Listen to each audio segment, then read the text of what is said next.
বিহালী সমষ্টিৰ অন্তৰ্গত বিহালী বৰগাং শ্ৰীমন্ত শংকৰদেৱ প্ৰেক্ষাগৃহত অনুষ্ঠিত ৰাজহুৱা সভাত অংশগ্ৰহণ কৰি চৰকাৰখনে উন্নয়নৰ দিশত কৰি অহা কামৰ বিষয়ে উল্লেখ কৰি মুখ্যমন্ত্ৰী ডক্টৰ হিমন্ত বিশ্ব শৰ্মা আৰু দেশৰ প্ৰধানমন্ত্ৰী নৰেন্দ্ৰ মোদীক ধন্যবাদ জ্ঞাপন কৰে পীযুষ হাজৰিকাই। সভাৰ শেষৰ ফালে বিশ্বনাথ আৰু হেলেম ৰাজচক্ৰৰ ৩০০০ লোকৰ ভূমিপত্ৰ প্ৰদানৰ শুভাৰম্ভ কৰে মন্ত্ৰী পীযুষ হাজৰিকাই। এই সভাৰ আঁত ধৰে বিশ্বনাথ জিলা গাঁওৰক্ষী বাহিনীৰ উপদেষ্টা কন্দৰ্প হাজৰিকাই। সভাত বিধায়ক ৰঞ্জিত দত্ত আৰু বিশ্বনাথ জিলা আয়ুক্ত ডা নেহা যাদৱে অংশগ্ৰহণ কৰে।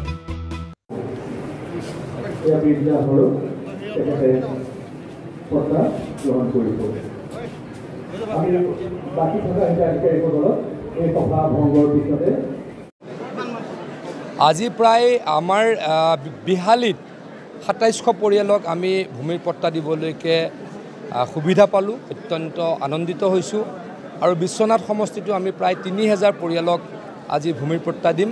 অহা পৰহিলৈকে মাননীয় মুখ্যমন্ত্ৰী অহা ২৭ তাৰিখে মাননীয় মুখ্যমন্ত্ৰী ডাঙৰীয়া গহপুৰলৈকে আহিব।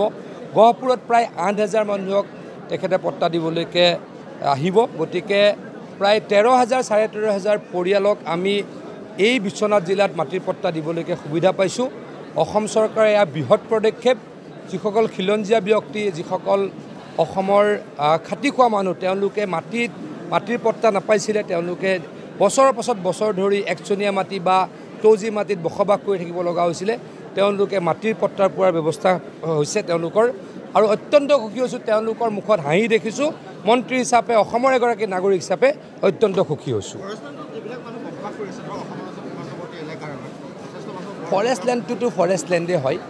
যিখন আমাৰ আইন আছে, আইনমতে তেওঁলোকে মাটি পাব। কিন্তু ফৰেষ্ট লেণ্ডৰ বাহিৰতো মাটি যদি কোনোবাই বিচাৰে, ডেফিনেটলি বসুন্ধৰা 3 যোগেদি মাটি পাব। ফৰেষ্টত মাটি নাপায় সেইটোতো সকলোৱে জানে।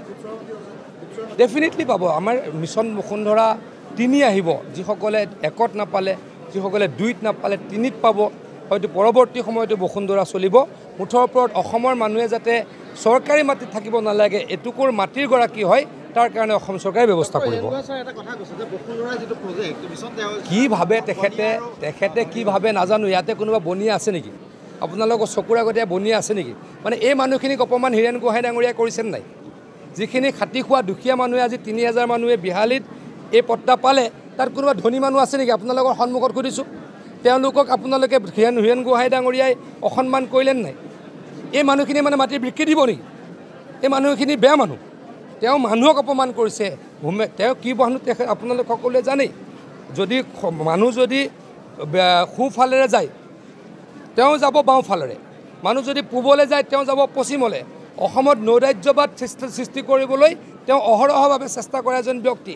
আজি ইয়াতে ২৭০০ পৰিয়াল আছে। কোনোবা এটা পৰিয়াল ধনী মানুহ আছে নেকি কওক? মই নিজে কেইবাখনো SDLC মিটিঙত বহি চেক কৰি ধনী মানুহৰ নাম কাটি আমি ইয়াতে বসুন্ধৰা দিছোঁ। গতিকে এই দুখীয়া মানুহখিনিক হীৰেণ গোহাঁই অপমান কৰিছে নাই? হীৰেণ গোহাঁই ডাঙৰীয়াই দুখীয়া মানুহখিনিক ক্ষমা খুজিব লাগে।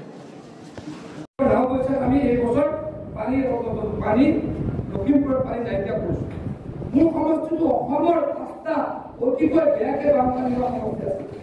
লগত লাহৰীঘাট সমষ্টি মিলি মৰিগাঁও জিলাখন ধেমাজিৰ পাছতে বানপানী প্ৰবণ জিলা আছে। আপোনালোকে যিমান টিভিৰ আগতে নিউজ দেখে, তাৰ বেছিকৈ দেখে মোৰ সমষ্টি দেখে। কিয় গুৱাহাটীৰ পৰা ওচৰত মায়ং একাই, মায়ঙৰ গোটেইখন সাগৰ সদৃশ হৈ থাকে। এই গোটেই টিভিৰ ভিজুৱেল আপোনালোকে মোৰ সমষ্টি দেখে। কিন্তু আপোনালোকৰ আগত আমি গৌৰৱেৰে কওঁ যে এই মৰিগাঁও জিলাৰ বানপানী প্ৰায় ৯০% আমি শেষ কৰিছোঁ। অনাগত সময়ত আমি ১০০% শেষ কৰিছোঁ। অকল মৰিগাঁও জিলাৰ পৰা নাই, প্ৰথমটো কৰিছোঁ ধেমাজি, তাৰপাছত কৰিছোঁ ক'ত? আপোনালোকৰ ওচৰৰ গহপুৰত। এতিয়ালৈকে প্ৰায় ১০০ কোটি টকা দিছোঁ। গহপুৰত বহুত বানপানী, চট্ৰং নদী হয়, ডুবিয়া নদী হয়, আৰু কেইবাখন নদীত পানীয়ে পানী।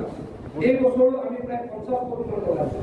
মুঠৰ য'তেই বানপানী হ'ব তাতেই বানপানী নাইকিয়া কৰিম, তাৰ কাৰণে প্ৰতিশ্ৰুতিবদ্ধ হৈছোঁ। কিন্তু যদি মুখ্যমন্ত্ৰী ডাঙৰীয়াই এই ডিপাৰ্টমেণ্টত টকা নিদিলে হয়, আমি কৰিব পাৰিলোঁ। আগতে কৈছোঁ যে আজিৰ পৰা ২.৫ বছৰ আগত, আজিৰ পৰা ৭ বছৰ আগতে এই ডিপাৰ্টমেণ্টটোত টোটেল ফাণ্ড আছিলে ৩০০ পৰা ৪০০ কোটি টকা। এতিয়া আমাৰ টেৰিটৰিয়েল ডিপাৰ্টমেণ্টৰ ফাণ্ড কমেও ২০০০ কোটি টকা। তাৰ কাৰণেহে বানপানী মুক্ত এখন অসম কৰিবলৈ আমি সপোন দেখিব পাৰিছোঁ। বা সংকল্প ল'ব পাৰিছোঁ। এইদৰে চৰ্দাৰ ৰাইজ আমি আগুৱাই গৈছোঁ। আমি আৰু কৰিব লগা আছে, অসমক আৰু কৰিব লগা আছে। ভূমিপুত্ৰ কৰিছোঁ, মিছন ভূমিপুত্ৰ কৰি আমাৰ যিমান চিডুল কাষ্ট চিডুল ট্ৰাইব আৰু OBC ল'ৰা ছোৱালী আছে তেওঁলোকে যাতে চাৰ্টিফিকেট বিচাৰি অফিচে অফিচে ঘূৰি ফুৰিব নালাগে। সকলো চিডুল ট্ৰাইব চিডুল কাষ্ট আৰু OBC ল'ৰা ছোৱালীৰ এক্সপিৰিয়েঞ্চ এইটোৱে যে তেওঁলোকে মেট্ৰিক পৰীক্ষা দি চাৰ্টিফিকেটৰ কাৰণে DC অফিচলৈকে যায় আৰু দুমাহ লাগি যায়, চাৰ্টিফিকেটখন হওঁতে দুমাহ লাগি যায়। আৰু সেইটো কাৰণে বহুত ল'ৰা ছোৱালীয়ে এডমিশ্যন নাপায়, বহুত ল'ৰা ছোৱালীয়ে চাকৰি হৈ পেলাই সময়মতে এই কাষ্টৰ ট্ৰিটখন জমা দিব নোৱাৰে, কাৰণে চাকৰি নাপায়। মুখ্যমন্ত্ৰী ডাঙৰীয়াই কি কৰিলে এইবাৰ যে আমি মিছন ভূমিপুত্ৰ কৰিম আৰু 9 ক্লাছতে আমি যিসকল ল'ৰা মাক দেউতাকৰ চিডুল ট্ৰাইব আৰু OBC চাৰ্টিফিকেট থাকিব তেওঁলোকক 9 ক্লাছতে আমি চাৰ্টিফিকেট এতিয়ালৈকে